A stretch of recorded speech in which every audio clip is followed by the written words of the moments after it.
look on the outside looking into the fishbowl, it's just a bunch of hypocrite behavior, because you said something earlier about like, I don't know why this fosters, or, this festers, but, the joy doesn't thrive. It's because as a people, it's hard for us to see joy and hope when you've been suppressed and oppressed for so long. Somebody give you a compliment or a good job on doing that. Oh, all right. You don't accept thrive it, right? in that. You don't thrive in that. It's uncomfortable getting compliments. And it really just comes from the historical background of we ain't shit, or we're only made to do this and you're only good for this. You ain't becoming nothing more. And that has translated in several different ways throughout generations upon generations till we hear now, and it's still going on. So someone who is standing in their truth, someone who is confident, she know what the fuck is up. She knows how to present herself. Not every delivery is great, which she has said, but she knows where she's coming from. And a lot of people just not that confident in themselves. So people can't see the joy. People can't see, the good in things. But here's where the hypocrite part comes in. If you start telling them about themselves, wait, like, who are you talking to? Where you coming from with us? We like that as people, right? Those who are conscious, those who are, in the good fight as well, are saying, kudos to you, Amanda, because you are putting us at the forefront at all times. Whether people fail to see the mission is that you are fighting for people. You are fighting for the good of people, all people, most importantly, the Black people, but Black people so fucking ignorant. They are so into themselves. They are wanting to live in a fantasy because their struggle is so real, instead of actually understanding their reality and trying to get out of that shit. You worry about what the media is talking about. And if it's not skits and memes and ha ha ha ha ha, you're not satisfied. But here she is on the daily coming strong. You're like, I'm just tired of this girl. Like, why is she always angry? Why is she always this? Da da da da da blah blah. We have the option to, consume what we want. And if at some point she is too much for you that day, you can't lock it off, Exactly. You can't lock it off. But her message is still a positive one. Her message is still a needed one. Her message is still respectable, commendable, noble. It's something that we all need to hear. Whether you can't understand where she's coming from or you get in to understand where she's coming from, it's knowledge, right? And if it's too much for your brain today, go watch them laughs, go watch the joys, right? She tries to do that for herself too. You think it's not like exhausting for her to put herself out there every day, fighting for people, bringing allyship, like that is something you don't take lightly. So she got to protect herself too. Let me go on a little vacation. Let me just turn off my comments for a bit. Because not everybody gonna understand what I'm fighting for, but I know what the fuck I'm doing. And so I need to keep up. I just need people to understand where I'm coming from, to protect me, to understand, like, I'm not here to bitch and moan about people. I'm here to talk to the people and let y'all know, like, we need to do better. Yeah. So why is it that we want to stand for less, want to live in mediocrity, and then when somebody tells you about your ass and that you ain't shit and you need to start doing better, you mad? Because we just don't know how to take it. We want to dish it, but we can't take it. And I don't know. It's kind of even going back to the interview too. At some point, I felt so torn watching it because for those of y'all out there, I love me some Issa Rae. Okay, I really do. And I remember watching Issa Rae when I was in not grad school, undergrad school, because she had this series called Awkward Black Girl. You ever seen that, Mariah? Awkward Black Girl? I heard of it, but I never watched it. Oh my God. Me and my girl Susanna used to watch it all the time faithfully. Susanna, if you watch it, hey girl. but I love Issa Rae. And so when she started to say that I'm no longer protecting Issa Rae because Issa did not protect me, I felt so heartbroken because a lot of times it's your support that keeps you going. And I think she even mentioned at some point in the interview, she still has great friends, right? But she and Issa were real friends. And she feels like through all of these trials, she felt like she lost Issa because Issa was not protecting her. Even when she got shut out of that, I actually remember watching that live, which was crazy. I forget, was it 2020 or 2021 when she was trying to go into that party and they wouldn't let her in? I think it was Issa's party. I remember her even talking about that. And so in the interview, it was a Black Emmys party. Black Emmys party. And she even goes on to talking about like how she didn't feel like her friend protected her. This is where she messed up. people ain't gonna protect you if they don't care, right? And I feel like maybe Issa showed her plenty of times she didn't care, but Amanda just had such maybe a great heart where she was just like, oh no, she got me this time, and she put her And she trust in talked her. about it.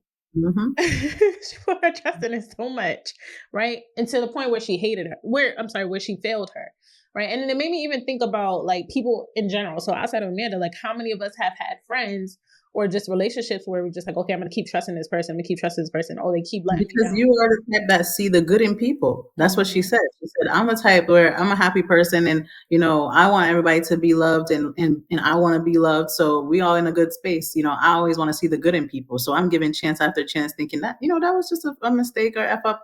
Let's try again type of thing. So in this case, she did talk about there was many times, she didn't share all of the times, but she was saying there are many instances where, something rubbed me the wrong way. And there's some I spoke on, but there's others I was like, maybe she was just having a bad day, or, maybe that's just how she works, where she was like, oh, you brought up like the awkward black girl. She had a platform and Amanda Seales had her own show and it went on to the platform that Issa Rae had.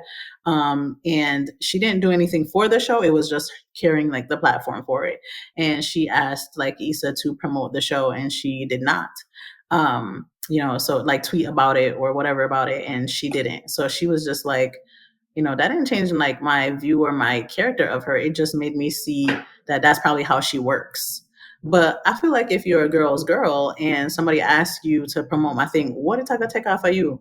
Just to What do are it. you losing off of that? Mind you, you didn't create the show, but it's on your platform. Just like how you create other shows to this day, you promote them. If this is on your platform, you have a radio station, you got a platform of different shows, you might not be starring in it or whatever, and you promoting it. Why is that any different? That this show is on here. If you're so for Black people and I'm rooting for everybody Black, what was it going to take out of you to say, Right. hey, check out this show on our platform? Right. So yes, there was like the naivety of, Amanda Seales talking about this was not, she didn't see her character changing. She just thought that's how Issa works. That was one of the first signs that would have been like, what was that about? Right? Because you then continue to go working on a whole show with her. And throughout that show, you've seen signs of where she was just like cold shoulder with you. Right. And you keep going back and begging her time and saying, like, I need understanding from you. I need validation. I need you to understand that this wasn't okay. What are you supposed to be doing? I loved when she brought up, that the lack of protection, and some comments were like, protect you for what? That's where the ignorance comes from, where you really not understanding the concept of what's going on. Yeah. She had Vanessa as your publicist, and you have this woman here, Amanda, as your employee as well, a character on this show. What do you mean you're not going to protect her, or this has nothing to do with you? Right? So That was crazy. where did the beef even come from? One, and then two, when it does show up as conflict in your workplace, you as a boss don't know how The to do resolution leader. and you're That's what supposed to kept be a blowing girl's me. girl. You're supposed to be a girl's girl, and on top of that, you a whole employer. So how do you handle sexual harassment, conflict resolution, discourse, and all of them shit that in your workplace? If you would look at her and say, that's my publicist, but I didn't have nothing to do with it.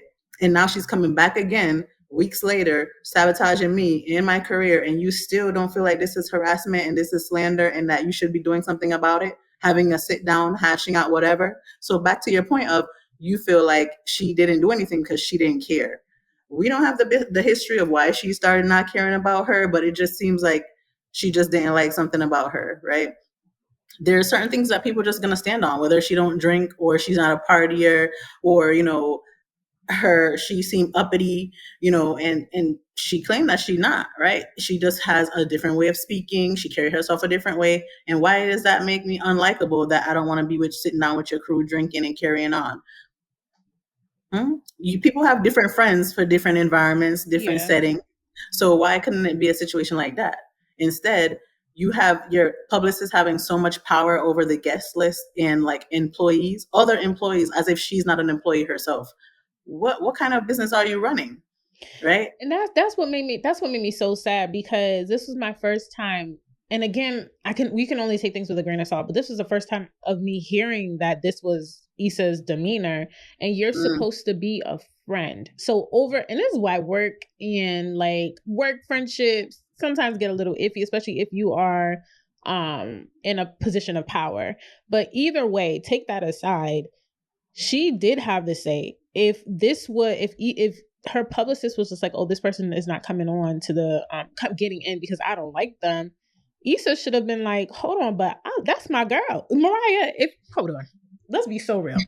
If I have a party and maybe I don't know, maybe I got Janet over here who got the guest list, and Janet decides that, all right, I don't want Mariah coming to the party, and you come to me, if I'm like, oh, that don't got nothing to do with me, what would you do? You know, I would be confused, just as she was. Like, I didn't know us. I didn't know we had no beef, so I would be flabbergasted. Like, excuse me, like, let me speak to the person that invited me here. What's going on, right? I would be like, excuse me, Janet. You know what I mean? Role play, Janet. You know what I mean? Yeah. I bet you come out of my face now. You know, Just like where is Felicia? You know, where is Felicia? Because, like she brought up, she was humiliated. You know, she was assaulted, right? Pushed out of the way without having put hands on nobody else, right? Issa was not the one who was the one that invited her, but she had something to do with it because the publicist is the one who was stopping me at the door, right? She was invited by Jesse Williams. He obviously in the party, so he didn't come to intervene. But where do you get off as the publicist to tell me that I'm not invited to this party because you don't like me? When did publicists start getting this much power?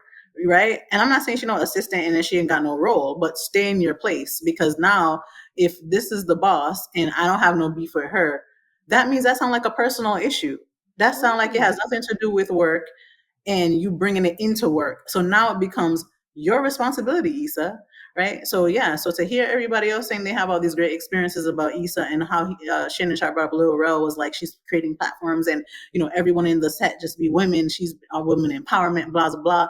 I don't know who else is coming out to talk about her in this way, but this definitely gave a little bit of a crutch for her, because it was like, oh, it's kind of like Amanda Seals' words against mine and everybody else's. So who they gonna believe? Yeah. You must believe everybody every time they have some type of qualm. Grievance, yeah. Because what does she have to gain from lying? Right? Yeah. And if she was lying and creating such a toxic environment, as she said, why you never fire me?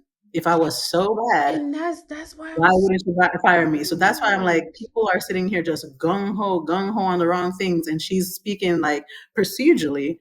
You know, if this is going on and I'm creating such a hostile environment, like these would be the ways to go about it.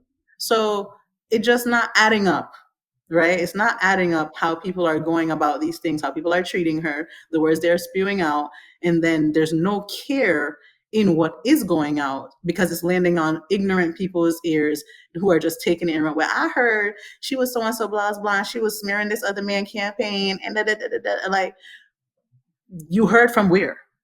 Did you hear it from the horse's mouth? Yes, I said this. I could back it up with my chest that I said. Did you hear her talking like that?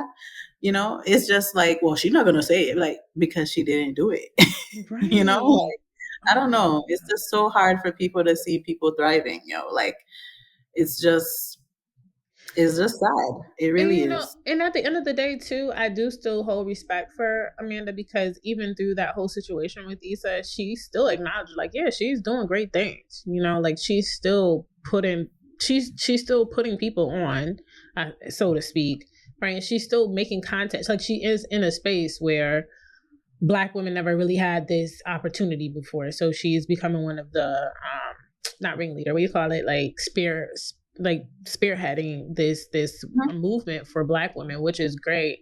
But then it just leads me to the point where it's just like, well, I'm just wondering, like, how is Amanda still putting trust in like the people that she's meeting in the industry?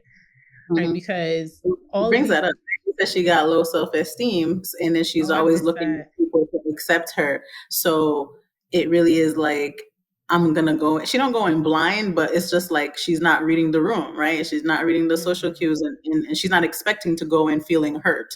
So she don't have those guards up where it's like, wrong can happen to me here. I think she's learned from that now, because as she started this, the Shannon Sharp interview, she's like, I need to get to a hug, and I don't really do all of that off the bat now, so she's cautious of like who's entering her space, and that could be because of these experiences where people have showed their ass multiple times. But I can get where she's coming from, where you want to start people off on a clean slate. Like, you don't know them from nowhere, they didn't do nothing to you. You have some kind of street smarts to be aware of things, but when you're trying to make a connection, you're genuinely wanting to give them the best foot forward. And life is teaching her and showing her that just people off rip ain't shit.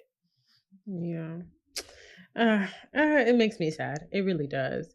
And then just to kind of move to now the excuse me, the spaces where she starts to talk about like her racial encounters or her racist encounters, right? And I want to say, for the few instances that she did talk to Shannon Sharp about, it could have just been me, but I did feel like he was trying to he was combative. Like, I feel like he was just trying to like disregard her experiences, and that's not they were racist, when she's like, that's what racist was for me, and you're like, but anybody could do that. First of all, for him to say, have you never said anything like, dumb as a kid? Like, those are kids. I could see if it was an adult talking to you crazy, but these kids are just kids. And I'm like, that is where we went wrong as a society. That's where we go wrong as parents. Parents can make mistakes, because parents be wanting grace, knowing that there's no book for parenting, right? So parents can make mistakes.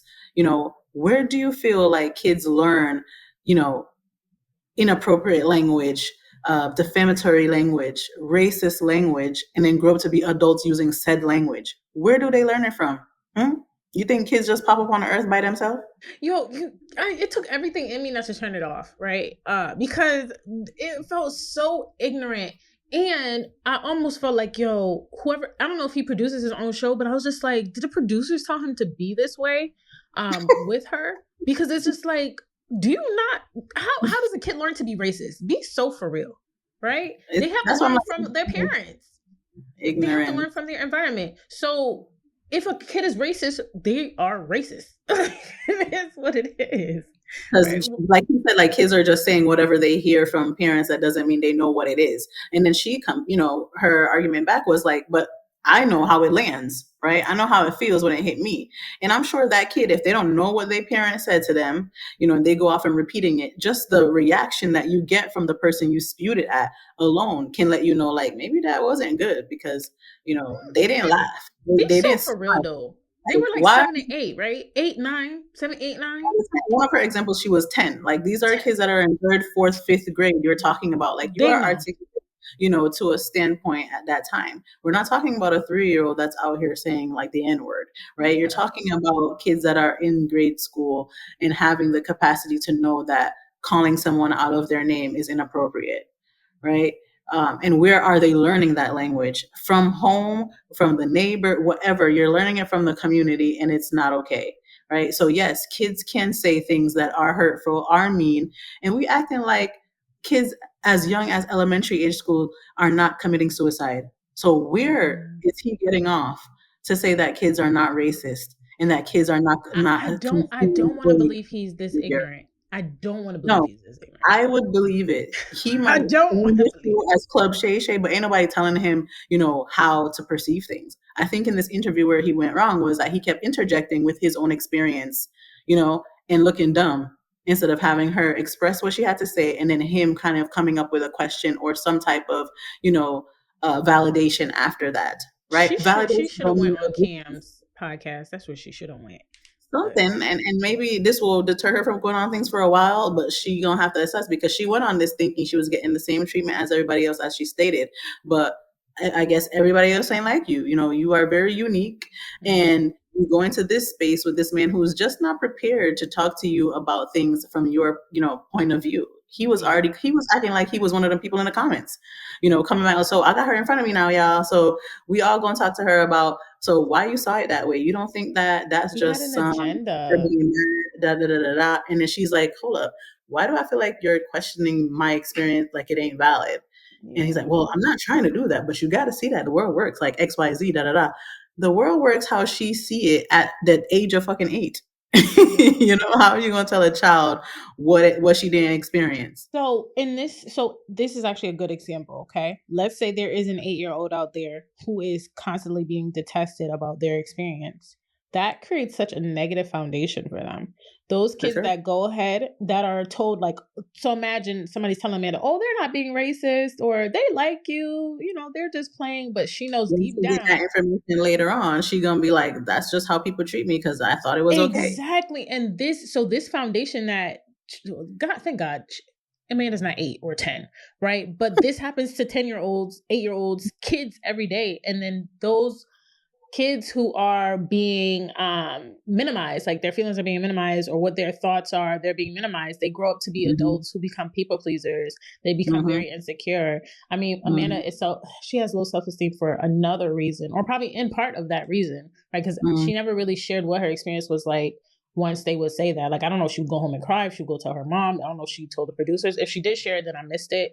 mhm, But still, how was she internalizing all of that? And now as an adult, actually kind of makes sense as I'm piecing these all together. She wants people to be comfortable. She wants to be liked. She doesn't mhm. want to be that black girl that, although she's okay with it, two sides, right? But she doesn't necessarily want to be that angry black girl or, oh, you just got this because you were black. Because I think at some point she started talking about what do you call it, affirmative action and things like that, right? Where it's Mhm, just like, hey, I want to be seen more than the color of my skin. But so mhm, she has like this internal battle as well going on for her, where it's just like mhm. her experiences from childhood do play out in her adulthood, right? But I think For a lot of us, yeah, she's for a taking the lot of us. resources to stand against it. But it does happen for a lot of us, like Mhm. as we speak in our grown big up age. Yep. So it's I like feel important.